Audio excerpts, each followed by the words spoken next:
ठीक हो आप एकदम। Name synonymous with laughter. Presenting Kapil Sharma in a heart to heart with Gurudev Shri Shri Ravi Shankar. गुरुजी, सबसे पहले तो आपका बहुत बहुत धन्यवाद कि आज आपके साथ वार्तालाप करने का मौका मिल रहा है। हालांकि मेरी एक छोटी सी मुलाकात हुई थी आपके साथ चंडीगढ़ में, जब ड्रग फ्री इंडिया की कैंपेन चला रहे थे, आप ही का इनिशिएटिव था, और चंडीगढ़ में आपसे छोटी सी मुलाकात होगी। समय का खेल कैसा है? मैं तो ऑनलाइन में रहता हूँ हमेशा ऑनलाइन में रहता हूँ। हाँ, बोलो बोलो। जी गुरुजी, हाँ। बस आपकी दुआ चाहिए, आपका आशीर्वाद चाहिए, हम भी थोड़ा सा लाइन में आ जाए। गुरुदेव, मैंने ना पहली बात तो ये, मैं आज आपसे मुलाकात हो रही है और आपसे बातें कर रहा हूँ। आज से पहले मैंने कभी इतनी बड़ी शख्सियत के साथ बात नहीं की है। तो मेरे दोस्तों के साथ ही मेरा वार्तालाप चलता रहता है, और मेरे दोस्तों का ये मानना है कि मैं सबसे कामयाब व्यक्ति हूँ अपने सर्कल में। बाकी आप समझ सकते हैं कि मेरे दोस्त कैसे होंगे। तो गुरुदेव, मैं ये पूछना चाहता हूँ गुरुदेव, जब आपसे बात करनी है तो हम बहुत कुछ सोच रहे थे कि मैं आपसे क्या पूछूं। मैंने अपने बहुत सारे दोस्त मित्रों को, जिनको मैं समझदार मानता हूँ, उनको मैंने बोला कि मेरी गुरुजी के साथ ऐसे चैट हो रही है, तो मुझे कुछ सवाल भेजिएगा, जो उन्होंने भेजे भी हैं। मैं वो आपसे भी मैंने पूछूंगा। तो आज तुम्हारा सवाल भी उदार है जी गुरुदेव, कुछ उनके भी सवाल हैं, कुछ मेरे भी हैं। और अच्छा, सबसे पहले तो गुरुदेव, मैं ये जानना चाहता हूँ कि हमें आपसे सवाल पूछने के लिए भी तैयारी करनी पड़ती है, आपको जवाब देने के लिए भी तैयारी नहीं करनी पड़ती। गुरुदेव, हम उस अवस्था में कैसे आ सकते हैं? वो तो आप करते ही हो, हंसाते हो, हंसते हो, हंसाते हो। मैं यही कहता हूँ, हंसो और हंसाओ, मत फंसो और मत फंसाओ। ये हमारा लाइन है। गुरुदेव, एक बड़ा मेरे दोस्त हैं, एक हमारी टीम में ही है, तो उन्होंने मुझे बोला कि आप, हालांकि ये सवाल थोड़ा फनी सा है, पर हाँ, बोलते हैं कि हमारे समाज में अक्सर जो आदमी होता है शादी के बाद, उसके नाम के आगे श्री लगाया जाता है, और जो महिलाएं होती हैं उनके आगे श्रीमती लगाया जाता है। आपके नाम के आगे गुरुदेव 2 बार श्री श्री इसका लगता है। मतलब 2 बार शादी भी नहीं हुआ, ऐसा नहीं है भाई, आप हरिद्वार वहां जाओ, सब संतों के सामने 108 श्री होता है। इसका मतलब ये थोड़ी ना कि 108 बार उन्होंने शादी कर ली हो नहीं नहीं, मैंने कहा 3 बहुत ज्यादा है, 2 में ही काफी है। जी जी जी गुरुदेव, मैं जैसे आपके बारे में जितना भी मैंने सुना या समझा, हालांकि मुझे ज्यादा ज्ञान नहीं है, लेकिन काफी छोटी उम्र में ही आप स्पिरिचुअलिटी की ओर जो है आपका ध्यान लग गया। हालांकि गुरुदेव, हमारी नॉर्मल लाइफ में क्या होता है कि हम लोग जब बचपन में हमारा बचपन गुजरता है, तो हमारे माँ बाप को हमसे ज्यादा चिंता होगी है कि हमारा बच्चा आगे चल के क्या करेगा, पढ़ाई में कैसा रहेगा। और उसके बाद फिर हम लोग जब नौकरी ढूंढते हैं, फिर उसके बाद हम लोग अपना गृहस्थ जीवन शुरू करते हैं। उसके बाद जाके ये चीजें हमारे दिमाग में आती हैं कि हाँ, हमें ईश्वर को ध्यान करना चाहिए, हमें हमें पूजा पाठ करना चाहिए। शायद बहुत सारी चीजें हम उस वक्त तक देख चुके होते हैं लाइफ में, तब जाके ये ध्यान में आता है कि हमें भी ईश्वर के आगे प्रार्थना करनी चाहिए। लेकिन आप इतनी छोटी उम्र में गुरुदेव, आप इस रास्ते पे चल पड़े। आपके दिमाग में उस समय क्या आया था गुरुदेव? नहीं भाई, यही मुझे तो स्पिरिचुअलिटी नॉर्मल लगता था, ये हमारा स्वभाव है। हाँ, जैसे उसके बिना तो जल के बिना मछली लगती थी, तो नेचुरल लगता था हमको तो। लेकिन गुरुदेव, जैसे मैं ना बीच बीच में योगा करता रहता हूँ, प्रैक्टिस, और योगा सेशन जब खत्म होता है तो उसके बाद वो बोलते हैं हमें ध्यान करने के लिए। तो जैसे वो हमें बोलते हैं कि आप सब कुछ भूल जाइए, तो गुरुदेव पता नहीं क्यों उसी वक्त सारी चीजें याद आने लगती हैं। मैंने ना एक मूवी देखी थी गुरुदेव, मैं एक सीन शेयर करना चाहता हूँ आपके साथ। उसमें एक औरत होती है, एक पंजाबी मूवी थी। तो वो औरत किसी बाबा के पास जाती है, बोलती है कि मेरे बच्चा नहीं हो रहा है। तो वो उनको एक दवाई देते हैं, तो बोलते हैं कि ये दवाई आप खाइए, लेकिन ये दवाई खाते वक्त आप याद रखना कि आपके दिमाग में बंदर नहीं आना चाहिए।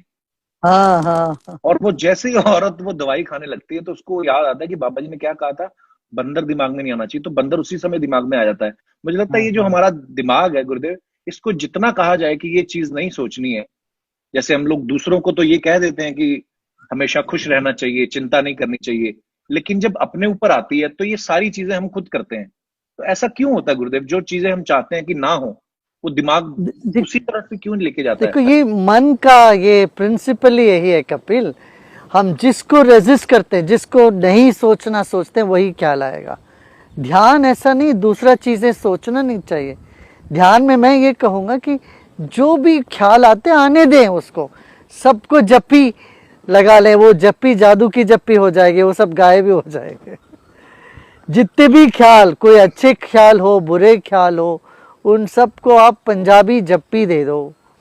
और तब देखना वो ख्याल सब ऐसे ऐसे हटके आपका मन एकदम शांत हो जाएगा। शुक्रिया गुरुदेव, मैं ये ट्राई करूंगा। जो आएगा ख्याल आने दूंगा उसको, फिर उसके बाद देखता हूँ क्या होता है। अच्छा गुरुदेव, एक और चीज जो हमेशा हम लोग एक बात कहते हैं कि जो भी होता है अच्छे के लिए होता है, और जो भी होता है उसमें ईश्वर का हाथ होता है, ईश्वर ही ये सब करते हैं। तो गुरुदेव, ये जो वर्तमान समय में ये जो सब कुछ चल रहा है, फिर ये भी ईश्वर ही कर रहे हैं? और इसमें क्या सही हो रहा है? मतलब हम लोग कहते हैं ना कि जो भी होता है अच्छे के लिए ही होता है, तो इसमें हमारा क्या ये अच्छा है? देखो, देखो हर घटना की दो पहलू होती है। हर घटना, कोई भी घटना घटी, ईश्वर को तो एक जगह रहने दो, तो हमारे ईश्वर तो सोते रहते हैं, सोने दो। अब कोई भी घटना आप लोगे हाथ में, तो उसमें दो बात होती है। इसका एक पॉजिटिव साइड होता है, एक नेगेटिव साइड होता है। और किसी किसी घटना की नेगेटिव साइड इतना जबरदस्त दिखता है, तो वहां चेष्टा करें उसकी कोई पॉजिटिव साइड भी होगी, है ना।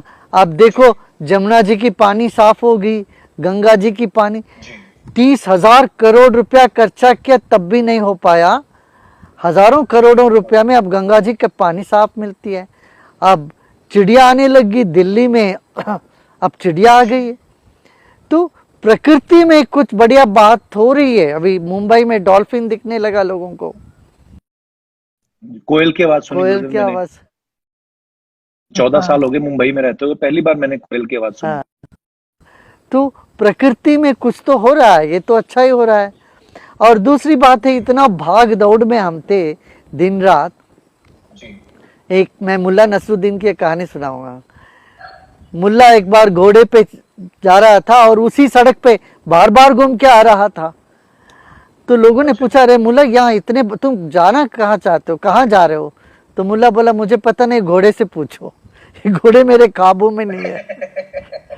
तो ऐसे हमारा जीवन हमारा काबू में नहीं था, तो हम ऐसे जी रहे थे। अब ये वायरस आते ही सबको सोचने को मजबूर कर दिया कि मुझे क्या चाहिए, पारिवारिक जीवन कैसा होना चाहिए, हमें समाज में कैसे रहना चाहिए, कई बातें, जीवन का क्या मकसद है, ये सब अभी लोग सोचने लग गए। जी बिल्कुल गुरुदेव, अगर वाकई बिल्कुल सही कहा आपने कि अगर हम पॉजिटिविटी ढूंढें तो हर जगह है, और नेगेटिविटी ढूंढें। लेकिन गुरुदेव फिर भी हम अपनी लाइफ में हम सब पॉजिटिविटी चाहते हैं, लेकिन फिर भी ये जो नेगेटिव चीजें होती हैं ये क्यों अट्रैक्ट करती हैं इंसान को? जैसे आप अगर कई न्यूज चैनल भी देखें तो नेगेटिविटी बहुत बिकती है।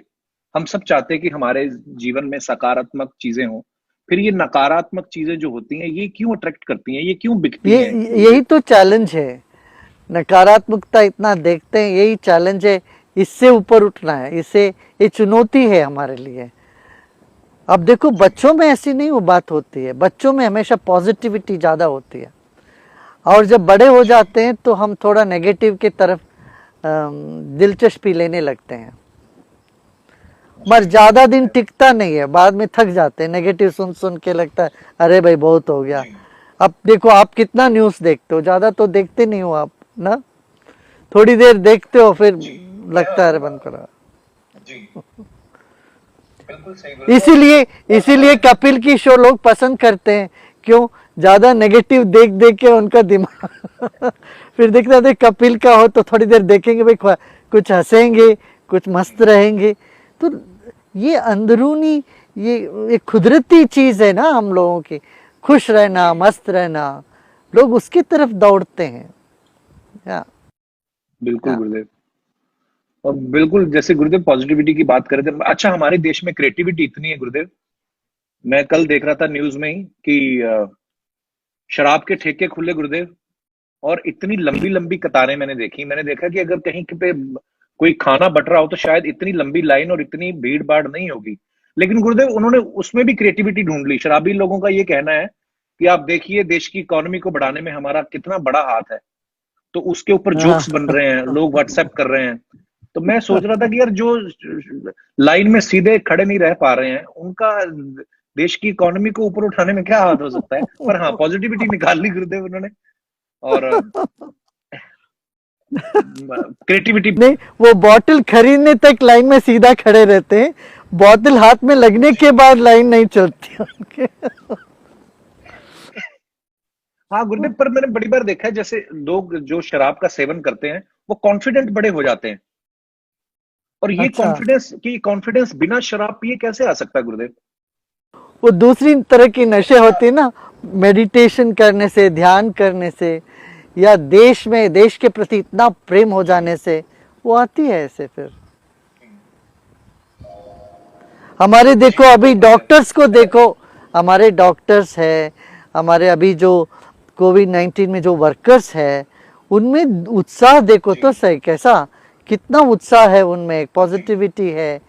वो लोग जी जान लगा के, अपने जान का परवाह ना करके लोग सेवा में लगे हुए हैं। जी गुरुदेव। हाँ। और एट द सेम टाइम गुरुदेव ऐसी न्यूज भी देखने को मिलती हैं कि जैसे बॉर्डर पे अभी हमने देखा गोलीबारी हुई, हमारे कुछ जवान शहीद हुए। तो मैं सोचता हूँ कि कभी कभी ये जो इस समय जो भी हालात चल रहे हैं, सो हम सब कहीं ना कहीं, जो कि ज्यादा लोग रोज मंदिर मस्जिद शायद नहीं जाते हैं, लेकिन वो लोग भी थोड़ा सा स्पिरिचुअलिटी की ओर उनका ध्यान बढ़ा है कि नहीं यार, जिंदगी में जिंदगी कभी भी आपको धोखा दे सकती, कभी भी ऐसा कुछ हो सकता है कि आपकी ये सब चीजें जो हैं वो खुशियां जो हैं वो छूट सकती हैं। लेकिन फिर भी कुछ लोगों का ध्यान गुरुदेव अभी भी नेगेटिविटी की तरफ है, अभी भी वो जो मानवता के खिलाफ जो चीजें हैं वो कर रहे हैं।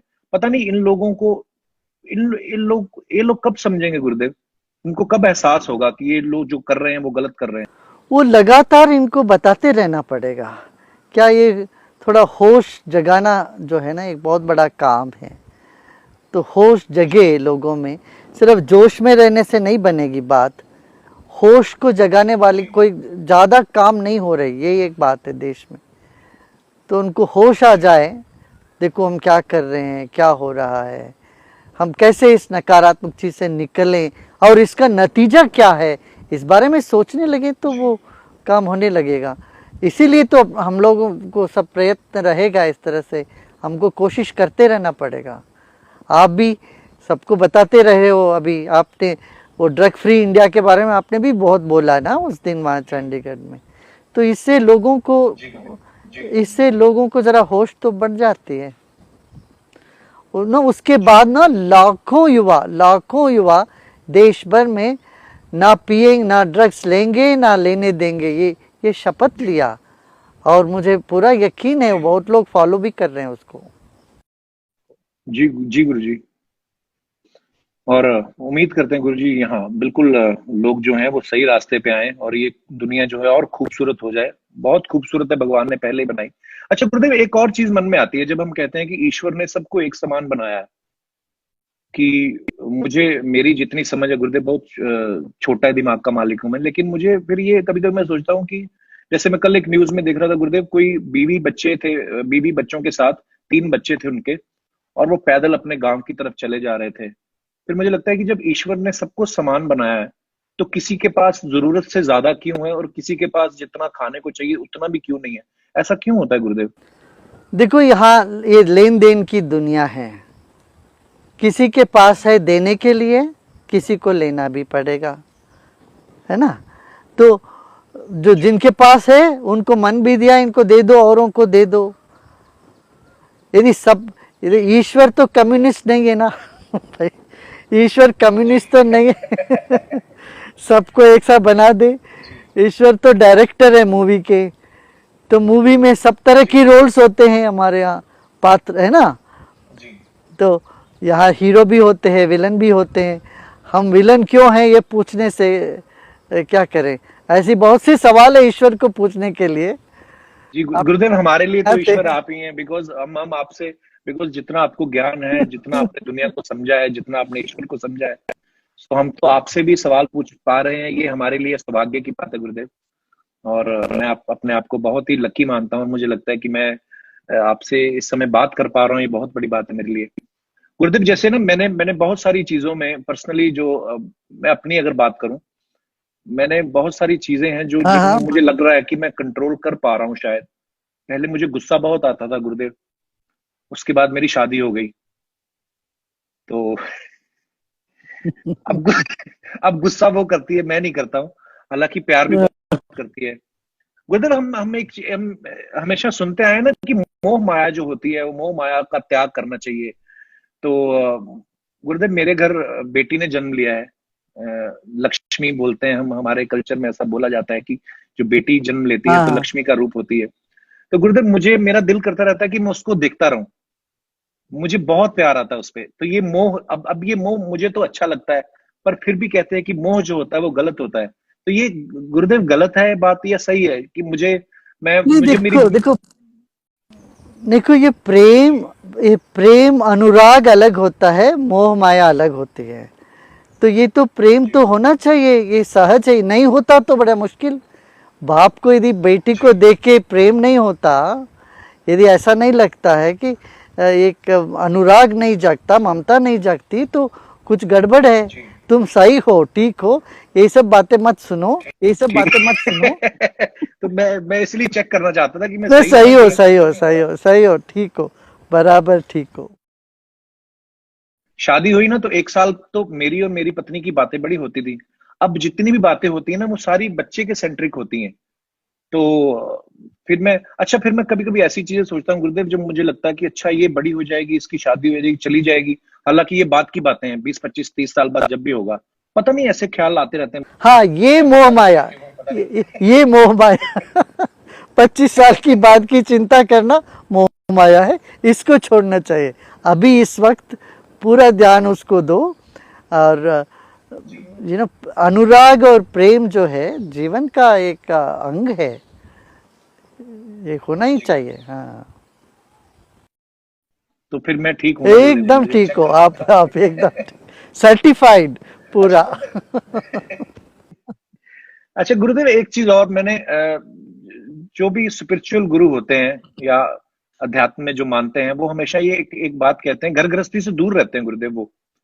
तो ऐसा उनको क्यों लगता है? ऐसा लगता है कि ये जो घर गृहस्थी है, ये बाधा आ सकती है उनके स्पिरिचुअल जीवन में, या उनको ये लगता है कि हमारे जो सारे तर्क हैं वो बीवी के तर्कों के आगे जो हैं वो फेल हो जाएंगे? ऐसा तो नहीं है गुरुदेव? नहीं दे सॉरी गुरुदेव, मैं नहीं, क्षमा चाहता हूँ, बस ऐसे मन में विचार आ रहे नहीं थे। नहीं, देखो, 4 तरह के लोग होते हैं जो स्पिरिचुअलिटी के तरफ जाते हैं। जो दुखी होते हैं वो लोग जाते हैं, जो बहुत दुखी हैं जीवन में, तो वो खोज करके जाते हैं। दूसरे हैं जिनको कुछ मतलब की चीज चाहिए जीवन में, कुछ देखना है, जीवन का अर्थ क्या है, जिज्ञासु लोग जाते हैं। वो लोग जाते हैं जो ज्ञानी हैं, और जो मिलता है, जब मिल जाती है सब प्रश्नों का उत्तर, फिर वो समाज में आके काम करने लगते हैं। तो भगोड़ी को ये सब छोड़ के भागना नहीं है। सन्यासी वो होता है, साधु वो होते हैं जिनके लिए पूरा दुनिया अपना परिवार हो जाता है। तो ये देखो, आप, तुम्हें तो एक परिवार का, एक गृहस्थ एक परिवार संभालता है, एक बेटी है। एक सन्यासी पूरी दुनिया के जितने बच्चे हैं उन सब के लिए सोचते हैं, सबके लिए कदर करते हैं। तो अपनी जिम्मेदारी से भागना वो नहीं है, साधु महात्मा नहीं है, स्वामी नहीं। अधिक जिम्मेदारी उठाने के लिए छोटे जिम्मेदारी नहीं लेते, बस यही है बात। जी गुरुदेव। अच्छा गुरुदेव, एक और मैं ना हमेशा अपने दोस्तों के साथ भी ये बात करता रहता हूँ, मेरी बीवी के साथ भी मैं बात करता हूँ गुरुदेव। जब मैं अमृतसर में रहता था, मैं बेसिकली फ्रॉम अमृतसर, तो बड़े ही एक हम्बल बैकग्राउंड से मैं आता हूँ। और उस समय ना हमारे जो पुलिस कॉलोनी में रहते थे गुरुदेव, मेरे पिताजी पुलिस में थे, तो वो गली में बेचने आते हैं ना, गर्मियों में कुल्फी वाले आते थे, शाम को वो आलू आलू की टिक्की बेचने वाले आते थे। हाँ तो हाँ गुरुदेव हाँ उसके पास ना हाँ। एक बड़ी वाली छुरी रहती थी, जो उसको तवे पे मारता था। तो उससे हम सबको पता चल जाता था, बच्चों को, कि वो टिक्की बेचने वाला आ गया। तो गुरुदेव वो जो एक्साइटमेंट होती थी उस समय, शायद 2 रुपए की आलू की टिक्की आती होगी या 1-1.5 रुपए की आती होगी, उस समय जो वो मन में चाव होता था, पता था कि वो 4 से 5 बजे के बीच आता है, इतनी खुशी होती थी गुरुदेव। अब मुझे लगता है कि शायद हम 5 करोड़ की गाड़ी भी ले लें तो वो उत्साह, वो खुशी नहीं आती है। तो ऐसा क्यों होता है गुरुदेव? वो जो 2 रुपए की चीज खरीद के जो मजा आता था, अब ये बड़ा घर बना लो, बड़ी गाड़ी, तो वो मुंह ऐसा ही रहता है जैसे बड़ा घाटा पड़ गया हो जिंदगी में। वो इतनी इतनी खुशी क्यों नहीं आती? वो उतना ही चाव दोबारा कैसे आ सकता है? देखो भाई, खुशी ना कुल्फी में है ना गाड़ी में है, खुशी तुझ में है। अपने भीतर तुम देखो तो तुम्हारे भीतर खुशी है, और खुशी देने में है। जितना तुम पाने लग जाओगे, जितना भी पाओगे, वो खुशी मैच्योर खुशी नहीं है, माने वो प्राउड खुशी नहीं है। मगर वही तुम 10 आदमी को तुम खुश करने लगते हो, या हजारों लोग तुम्हारी बात सुन के खुश होते हैं, उससे तो तुम्हें खुशी मिलती है ना कि नहीं? ये बताओ तो, सबको जब खुश करते हो तब तुमको खुशी मिलती है। सो लेने वाले खुशी जो है वो सीमित है, मगर देने की जो खुशी होगी वो असीम होता है। बच्चों का खुशी है ये जो लेने से पाने से होती है, और एक बड़ों की खुशी है वो देने से बांटने से मिलता है। तो वो बचपन की खुशी से हमें ये लेने की खुशी को देने की खुशी के रूप में जब बनाते हैं, तभी हम प्राउड हुए हैं। वो जो खुशी है देने में जो तुमको आता है, वो असली खुशी है। बिल्कुल गुरुदेव, ये मैंने ये बहुत बार ऐसा फील भी किया है, जब कभी हम किसी भी कैपेसिटी में अगर हमारे पास कोई ऐसी चीज है जो हमारे शायद काम की नहीं है या जरूरत से ज्यादा है, हम अगर किसी को देते हैं तो वो उस समय बहुत अच्छी फीलिंग आती है गुरुदेव। हाँ, पर गुरुदेव कभी ऐसा भी होता है ना कि दुनिया कहती है, कई लोग जो सुनने को मिलता है कि अगर आप सारी दुनिया को खुश करने निकले तो आप दुखी हो जाते हो।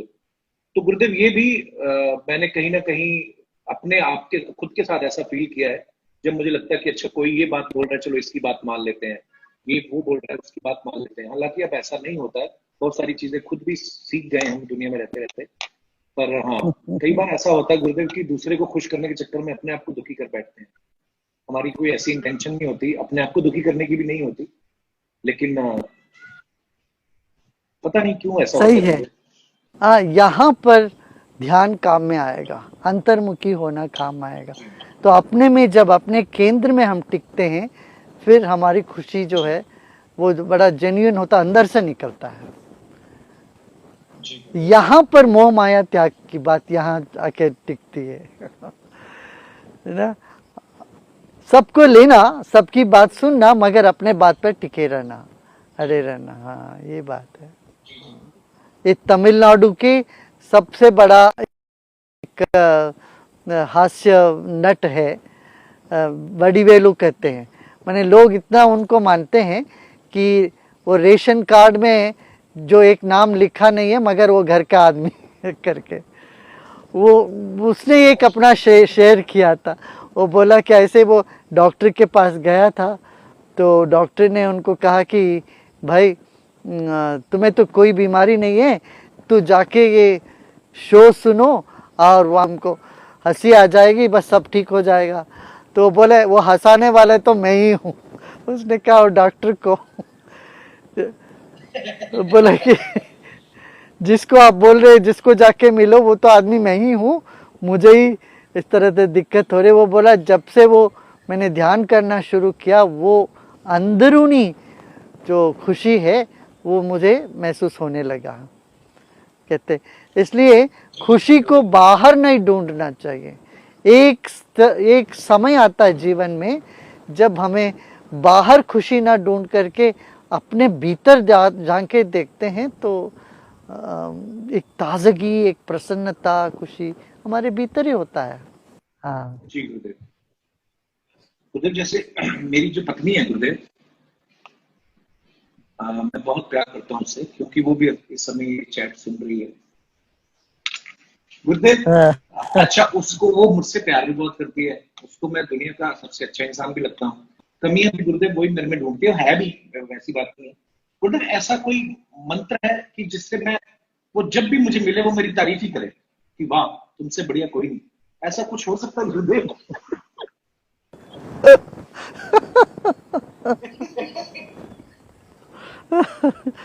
वो तभी होगा जिस दिन पश्चिम में सूर्य उदय होने लगेगा। मैं समझ गया गुरुदेव। अंग्रेजी में एक कहावत है, behind every successful man there is a woman who says he is wrong. जी बिल्कुल, गुरुदेव कहते हैं कि एक आदमी की सक्सेस के पीछे बहुत एक औरत का हाथ जरूर होता है, और एक अनसक्सेसफुल आदमी के पीछे बहुत सारी औरतों का हाथ होता है। ये भी मैंने कहीं सुना था।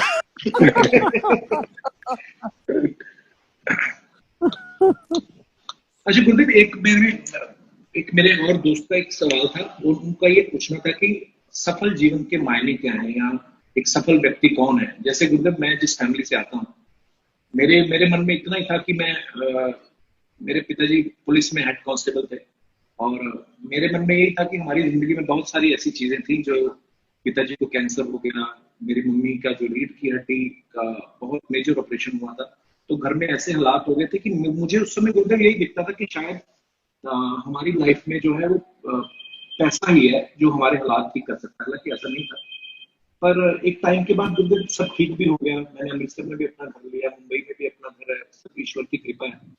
लेकिन फिर भी बीच में कुछ एक ऐसा फेस आया था जिसमें मैं बहुत दुखी हो गया था गुरुदेव। आज अगर उन चीजों को याद करता हूँ तो मुझे लगता है कि शायद वो दुखी होने वाली चीजें नहीं थी, लेकिन उस वक्त हुआ था। मैं, जैसे मैंने गुरुदेव पहले भी कहा ना कि लोगों को तो हम बोलते हैं कि खुश रहना चाहिए, चिंता नहीं करनी चाहिए, लेकिन जब ये चीजें अपने ऊपर आती हैं तो आदमी उन सब चीजों को भूल जाता है। तो गुरुदेव, एक सफल जीवन के मायने क्या है? एक सफल व्यक्ति कौन होता है? भाई, दुख व्यक्ति को जीवन में गहराई देती है। दुख अनुभव करने से दूसरों का दुख तुम समझ पाते हो, उनके लिए तुम संवेदनशील हो जाओगे। ताकि आपको खुद ही दुख अनुभव किया ना, तो दूसरों के दुख के प्रति संवेदनशील होते हैं, सेंसिटिव होते हैं हम। तो इसलिए दुख भी जीवन में एक तरह की गहराई देती है, और खुशी हमको एक तरह का एक्सपेंशन दे देती है, माने एक विशालता खुशी में मिलती है, तो दुख में गहराई मिलती है। मगर एक सफल व्यक्ति का लक्षण क्या है, ये पूछ रहे हो ना तुम? मतलब बीबी खूब डांटे झगड़ा करे तब भी मुस्कुराते रहे, वो सफल है।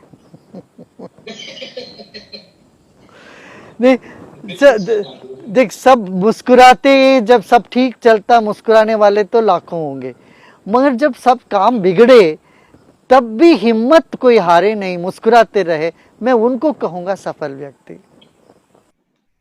बिल्कुल सही गुरुजी। जैसे ना एक छोटी बच्ची थी गुरुदेव, मेरे दोस्त की बेटी है, तो मैंने उसको बताया, मैंने कहा मैं गुरुजी से बात करने वाला हूँ।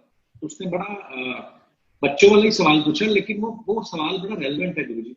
उसने कहा कि आप गुरुजी से पूछना जो लूडो होती है, मैं बाद में एक्सप्लेन करता हूँ गुरुजी, पता नहीं आपने कभी लूडो खेला है बचपन में या नहीं। तो 1 से 100 नंबर तक उसको खेलते हैं, और अच्छा, उसको उस पे हमने 100 तक पहुंचना आता है। 97 पहुंचो, 98, 99 पे ना गुरुदेव सांप रहता है। अगर वो सांप डस लेता है तो वापस हाँ से हाँ आपकी हाँ, गोटी जो है 0 पे आ जाती है। और ये क्वेश्चन मुझे बच्चों वाला तो था ही, लेकिन बड़ा रेलिवेंट भी लगा। जिंदगी में हमारे साथ भी बहुत बार ऐसा होता है कि जैसे सब कुछ सही चल रहा है, लग रहा है कि अब सब कुछ ठीक है, लेकिन एन मौके पे ऐसा जरूर कुछ होता है कि लगता है कि यार ओहो ये क्यों हो गया।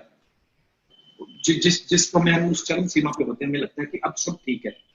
फिर ऐसे मौके पे ऐसा क्यों होता है? मेरे को ऐसा लगता था कि शायद ईश्वर ये आपको ईश्वर एहसास कराता है कि तुम ईश्वर नहीं हो, ईश्वर नहीं हो, तो शायद ईश्वर ये एहसास कराता है।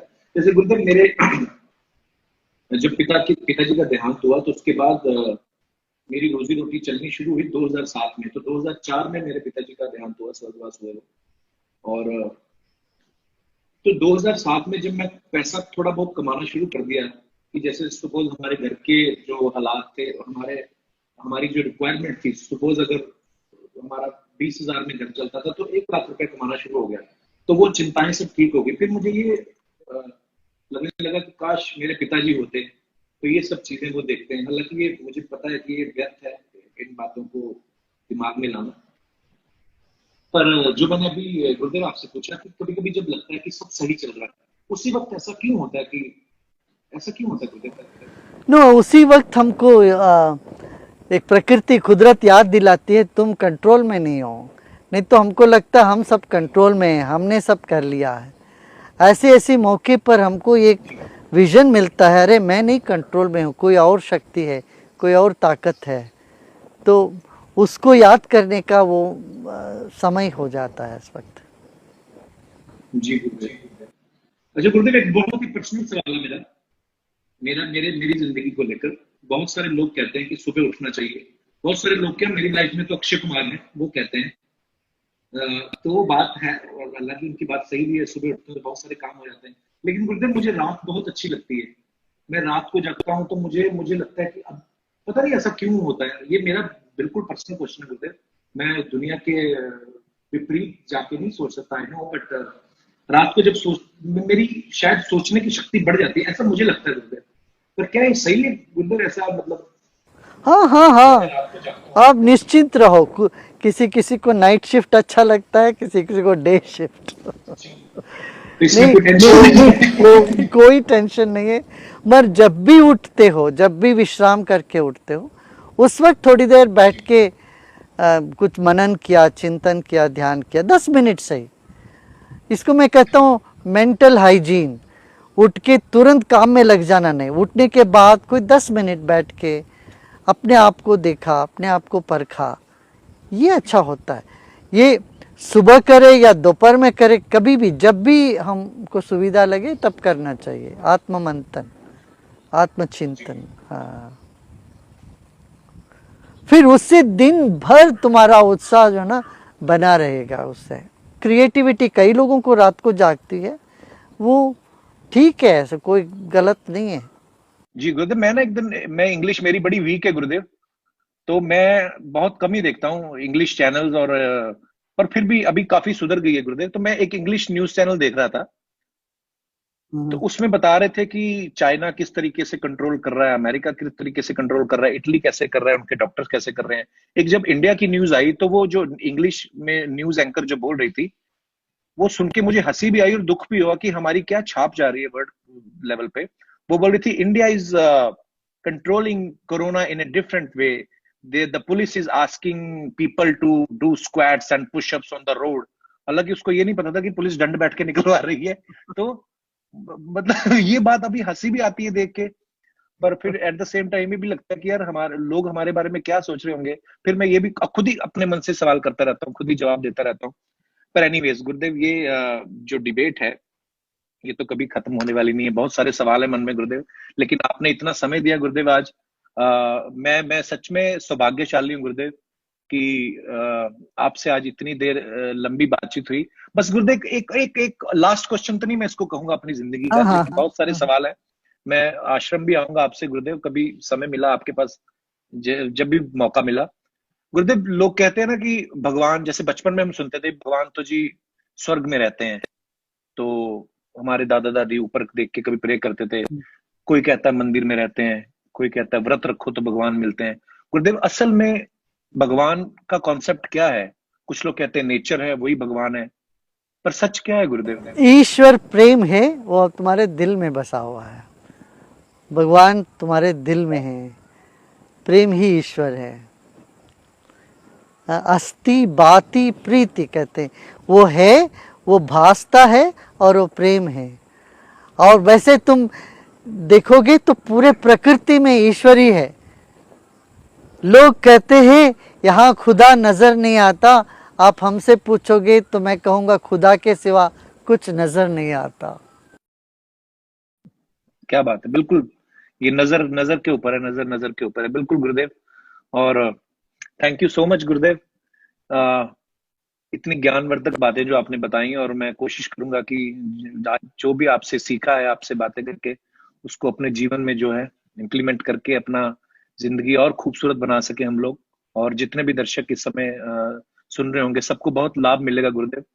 सो एक बार फिर से बहुत बहुत धन्यवाद गुरुजी। बहुत अच्छा और कपिल। आप ऐसे ही मार्गदर्शन करते रहे आप हमारा। और बस हम आपकी सेना है गुरुजी, आप हुक्म करते रहें कि बहुत सारी चीजें हैं दुनिया में जिनके ऊपर काम होने वाला है, जिनको ठीक करना है। बस आपका मार्गदर्शन मिलता रहे, तो हम भी आपकी फौज हैं गुरुदेव, हम लगे रहेंगे। बस आपके हाँ मार्गदर्शन कपिल, जो उसकी बहुत जरूरत है। अच्छा। आप भी सही, आप स्वस्थ रहिए और ऐसे लोगों को आप भी हंसते रहो और सबको हंसाते रहो। Thank you Gurudev, thank you so much.